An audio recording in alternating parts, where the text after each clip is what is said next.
Bhubaneswar hitech medical रे अनुष्ठित हेबो जातीय जेरियाट्रिक सम्मेलनी आसंता 20 रु 22 तारिख पर्यंत चलिबो सम्मेलनी सर्वभारतीय स्तर में 450 जन विशेषज्ञ डाक्तर जोग देबे। एहा हेबो भारतीय जेरियाट्रिक सोसाइटी रो प्रथम वार्षिक ईस्टर्न जोन सम्मेलनी। Geriatric care from research to practice theme रे सम्मेलन अनुष्ठित हेबो बोली सांबादिक सम्मेलन रे सूचना दैछंती जेरियाट्रिक सोसाइटी ऑफ इंडिया रो ऑर्गेनाइजिंग चेयरमैन।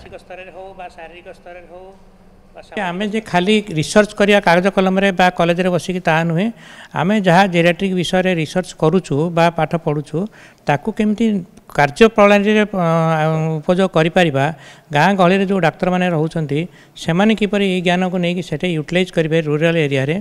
ता छड़ा जो जेरियाट्रिक लोक रोचंती वयस्क लोक जो मानकर पिलापिली बाहर रोचंती एकुटिया बुढ़ा बुढ़ी घरे रोचंती तांकर हठात देह खराब है कि काश है ज्वर है कि हार्ट अटैक है तांकर सेवा केमिति करिवे प्राइमरी ट्रीटमेंट देकी तांको मेडिकल नहीं पारिबे।